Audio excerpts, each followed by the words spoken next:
হুজুর ছিল মেজাজি মানুষ। হুজুর কয় আউট, গেট আউট। বেড়া 99 জন মাইরা তুই আইছ আমার বাড়ি, কিসের তওবা তোর? বাইর খুনির ঘরে খুনি। কিছু লোক আছে না খুব মেজাজি, কিসের তোমার তওবা? তোমার তওবা নাই, বাইর মিয়া বাড়িতে। ওই ডাকায়েত মনে মনে কয় যদি তওবা নাই থাকে তাহলে আমি সেঞ্চুরি করি। এবার সাথে ছিল সুই, পকেট থেকে বাইর কইরা হুজুরের পেটের ভিতরে ঢুকাইছে। 99 যোগ 1 কত হইল? 100। পুরা সেঞ্চুরি, 100 পুরা ডাকায়েত বাড়ি চলে গেছে। দুজকে যদি যাওয়াই লাগে হুজুর তোরে খাইয়া যাবো। কিছুদিন যাওয়ার পরে লোকটার মাথায় আবার আসলো, হায়রে আমার বুঝি মাফ নাই। অমুক গ্রামে একজন হুজুর আছে, ওর কাছে গিয়া দেখি।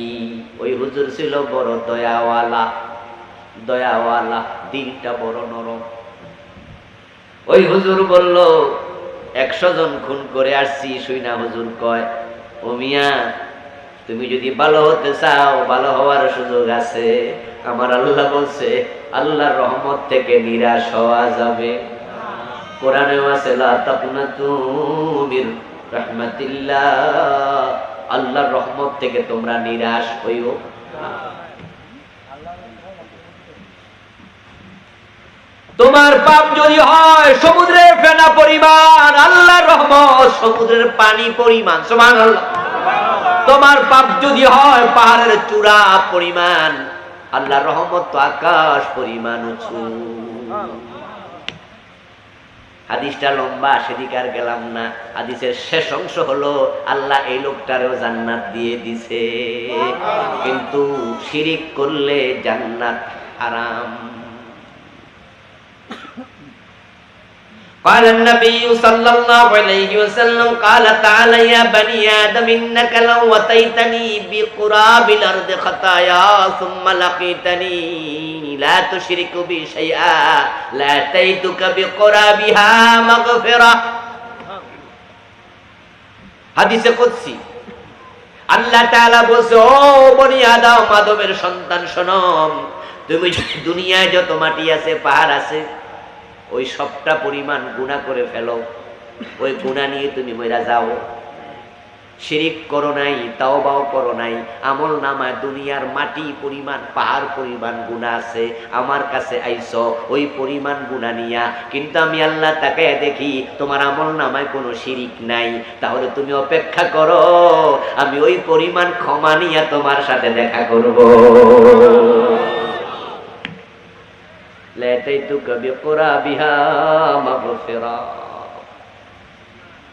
আল্লাহ রাসূল বললেন যে 99 জনকে হত্যা করে 100 জনকে পুরাইয়া তারপরে বেটা জান্নাত পাইছে। এই হাদিস দিয়ে আমরা একটা জিনিস বুঝলাম যে কিছু খুন আমরাও করতে পারবো, ঠিক না? নাকি এরকম বুঝলেন নাকি? আবার উল্টা বুঝলে কিন্তু হইব না।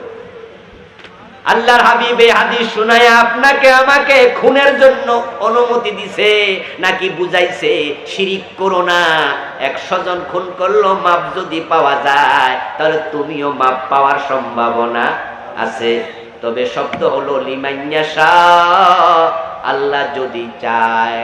এখন আপনারে আল্লাহ ক্ষমা করবে, এই যে চাওয়া লাগবে, চাওয়াটা কি নিশ্চিত?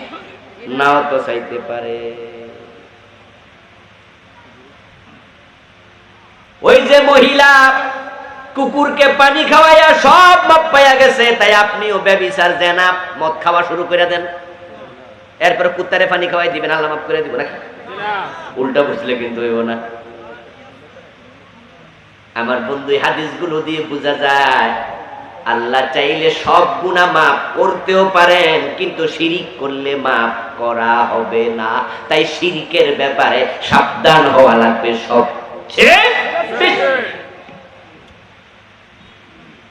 একটা গুনাহ করলে জান্নাত হারাম হয়ে যায়, সেটার নাম শিরিক। কোরআন মাজিদে আল্লাহ বলেছেন, মান ইউশরিক বিল্লাহি ফাকাদ হারামাল্লাহু আলাইহিল জান্নাহ।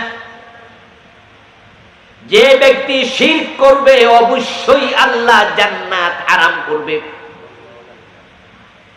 ওয়া মাওয়াহুন নার, লোকের আবাসস্থল হবে জাহান্নাম। ওয়া মা লিয-যালিমিনা মিন আনসার, শিরিককারীর জন্য কোন সুপারিশকারীও নাই, সহযোগী সাহায্যকারী থাকবে না। যে শিরিক করে তার জন্য জান্নাত হারাম করে কে? সবাই একটু দয়া করে বলেন, কে হারাম করে? এবার একটু বলুন, জান্নাত বানাইছে কে? জান্নাতের মালিক কে? জান্নাত দেবে কে? তো তিনি হারাম করলে উপায় কি? নাকি পিসা বুঝু জান্নাত দেবে? অমুক তমুকে দেবে? সুযোগ আছে? কোন নবীর হাতেও জান্নাত নাই, ফিস সাহেব তো দূরের কথা। কোন নবীর হাতেও জান্নাত নাই। নবীদেরকে যে জান্নাত আল্লাহ দেবেন, ওই জান্নাতের মালিক কে? তো নবীরটাও কার হাতে?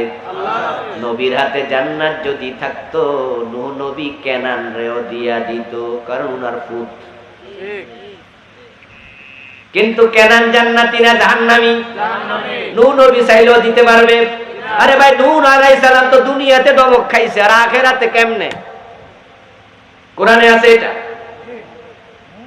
যখন কেনান পানিতে ডুবতেছিল, নূহ আলাইহিস সালাম তো বলেছিল, ইয়া বুনাইয়া ইরকাব মা'না। কেনান যখন পানিতে ডুবতেছে, পানি আস্তে আস্তে বাড়তেছে, হাঁটু ডুবে গেল, মাজা ডুবে যাচ্ছে। নূহ নবী কয়, ও ছেলে, নৌকায় ওঠ। নূহ আলাইহিস সালাম নৌকা বানাইছিল না? কিস্তিতে ওঠ। তখন এবার কেনান বলতেছে, না না, আমি তোমার সাথে নাই। কেনান জানতো ওই নৌকায় উঠছে 40 জন যাত্রী। কয়জন? কোন কোন রাওয়ায়াতে পাওয়া যায় 80 জন।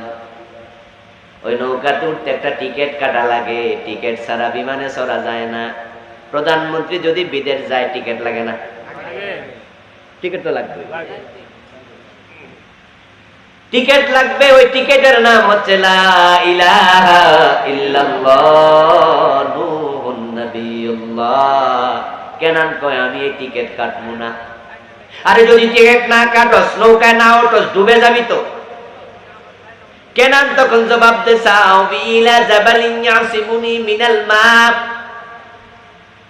আমি ডুববো না, পানি যদি বেড়ে যায় পাহাড়ে চূড়ায় যে উঠমু। নাউজুবিল্লাহ পড়েন।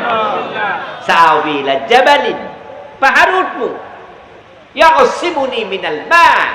কোরআনের বক্তব্য আল্লাহ আমাদেরকে শোনাচ্ছে, শুনে বুঝাইতেছে। ভালো করে শিক্ষা নিই এখান থেকে। কোরআন ইতিহাসের কিতাব না, ইতিহাস আছে, আমরা যেন শিক্ষা নেই, ঠিক না? কেনান কয়, আমি পাহাড় উঠবো। নূহ আলাইহিস সালাম বলে, লা আসিমাল ইয়াউম।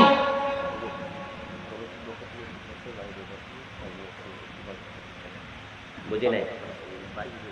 বাহিরে যারা আছে তারা চলে আসুক, ওদেরকে ডাকাডাকি করা দরকার নাই। আমরা এত জোর করে আবার শোনাইতে হবে কারণে? কোনো দরকার নাই। যারা মাহফিলের চমৎকার আয়োজনের পরেও প্যান্ডেলে ঢোকে না, এগুলা কপাল পোড়া, ঠিক না? নারে তাকবীর, দিন ইসলাম, দিন ইসলাম, আল কোরআনের আলো, আল হাদিসের আলো, নারে তাকবীর। এখানে সাইকেল চালাইয়া 10 মাইল দূর থেকে চলে আসছে, পায়ে হেঁটে 3 মাইল দূর থেকে আসে, এমন লোক আছে না? আবার ওনারা বাড়িতে বয়ে রয়েছে, আমরা ডাইকে আনতে হবো। কি দরকার ভাই? কোনো দরকার নাই, ঠিক না? আয়োজন করছেন, খাবার পাকাইছেন, দাওয়াতও দিছেন, যদি না খায় উপাস থাকে আমাদের কিছু করার নাই। এরপরও যেহেতু কমিটি কইছে, আমি অনুরোধ করছি যারা বাহিরে আছেন চলে আসেন, না এবার পরে আমার গাইলে হুজুর কইছি। আমার বন্ধু নূহ আলাইহিস সালামের ছেলে কেনান উঠলো না, সে নাকি পাহাড়ে উঠবে। নূহ আলাইহিস সালাম জবাব দিলা, সিমাল ইয়াউম, ও বেটা রে, আজকে তোরে পাহাড়েও বাঁচাইতে পারবে, আজকে পাহাড়ও ডুবে যাবে। ঠিকই কেনান যায় পাহাড়ে উঠছে, কত বড় হারামি, তাও বাপের নৌকায় ওঠে না। বাপ ডাকে, ওঠ। কিছুক্ষণ পর দেখা গেল পানি বাড়তে বাড়তে পাহাড় ডুবে গেল। এবার কেনানের তো গর্দান পার হইয়া গেছে, কান পয়সা পার হইয়া যাচ্ছে, সাঁতার কাটতেছে। আপনারা বলুন তো, সন্তান যদি চোর হয়, সন্তানের প্রতি মা বাবার দয়া আছে না নাই? আরে ও যুবকেরা, মা বাবাকে অবহেলা করিও না। এ দুনিয়াতে তোমাকে মা বাবার চেয়ে কেউ বেশি ভালোবাসে না। বউ পাইয়া মা বাবা ভুলে যায় এমন যুবক আছে না? শাশুড়িরে কত সুন্দর করে আম্মা, আর মা রে মা কইতেও রাজি হয় না, মার সাথে কথা বলতে রাজি হয় না, চুপ করে গোমরা মুখে থাকে। শ্বশুরকে আব্বা বলে মুখে ফেনা তুলে পরে নিজের বাবারে বাবা ডাকে না, দিনে 6 দিনে একবার। এমন কিছু জালেম ছেলে আছে কিনা? আমরা এটা বলি না শ্বশুর শাশুড়িকে সম্মান করো, তারাও তো সম্মানের মানুষ, তাদেরকে সম্মান করো। তবে যুবক শোন, শাশুড়িকে যদি একবার আম্মা ডাকস দিনে, তোর মাকে 30 বার মা ডাকাও সে। তাদের মতো হিতাকাঙ্ক্ষী জমিনে আর কেউ নেই।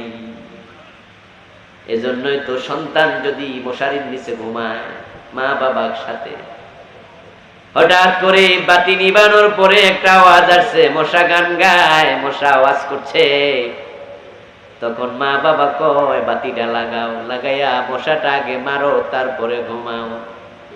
টেনশন টাকার, আমাদেরকে কামড়াবে না ছেলেরে কামড়াবে? নিজের টেনশন না, বাচ্চারা যদি কামড়ায়। এজন্য মশারির ভিতরে মশা না মাইরা মা বাবা ঘুমায় না।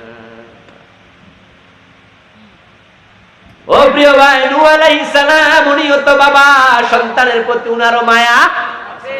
তাই যখন দেখলেন সন্তানটা হাবুডুবু খাচ্ছে, এবার নূহ নবী আল্লাহর সাথে কথা বলা শুরু করছে। সুবহানাল্লাহ পড়েন।